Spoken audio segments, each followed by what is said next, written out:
അങ്ങനെ ഇന്ന് ഞങ്ങളുടെ പപ്പായ മരം പരിചയപ്പെടാം. ഇത് താനേ ഇവിടെ കിളിച്ച് വന്നതാണ്. അപ്പോൾ ഒരുപാട് പപ്പായ ഇതിൽ നിന്ന് ഞങ്ങൾക്ക് കിട്ടിയിട്ടുണ്ട്. അപ്പോൾ 2-3 ദിവസം മുമ്പേ നോക്കിയപ്പോൾ 2 പപ്പായ ഒരുവിധം നിറം വന്ന് നിൽപ്പുണ്ട്, ഒരു വലുതും ഒരു ചെറുതും.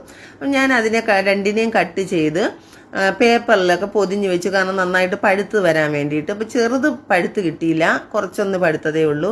എന്നാൽ വലുത് നന്നായിട്ട് പഴുത്ത്. അപ്പം ഞാൻ അതിൻ്റെ തോടെല്ലാം വൃത്തിയാക്കി കട്ട് ചെയ്തെടുത്തു. കട്ട് ചെയ്തപ്പോൾ നോക്കിക്കേ, എന്താ നിറമൊന്ന് നോക്കിക്കേ. ആ നിറം പോലെ തന്നെയാണ് ഇത് കഴിക്കാനും. ഭയങ്കര മധുരമാണ് കേട്ടോ. പക്ഷേ ആദ്യകാലത്തെ പപ്പായ ഇടയ്ക്ക് വെച്ച് അങ്ങ് മാറി, അതിന് ടേസ്റ്റും ഇല്ല, കഴിക്കാനും കൊള്ളത്തില്ല, എന്താണെന്ന് അറിയില്ലായിരുന്നു, ഭയങ്കരമായിട്ട് മോശമായിപ്പോയി. പക്ഷെ ഇപ്പം വീണ്ടും നന്നായിട്ടുണ്ട് കേട്ടോ. ഇവിടെ തനുവാവയ്ക്ക് ഭയങ്കര ഇഷ്ടമാണ് പപ്പായ, ഈ പപ്പായ ഭയങ്കര ഇഷ്ടമാണ്. അതുകൊണ്ട് കുഞ്ഞായിട്ട് ഞാൻ മോക്ക് കട്ട് ചെയ്ത് വെച്ചിട്ടുണ്ട് കേട്ടോ. അപ്പം ഞാനിടുന്ന വീഡിയോസൊക്കെ നിങ്ങൾക്ക് ഇഷ്ടമാവുന്നുണ്ടെങ്കിൽ ഒന്ന് ലൈക്ക് തരണേ.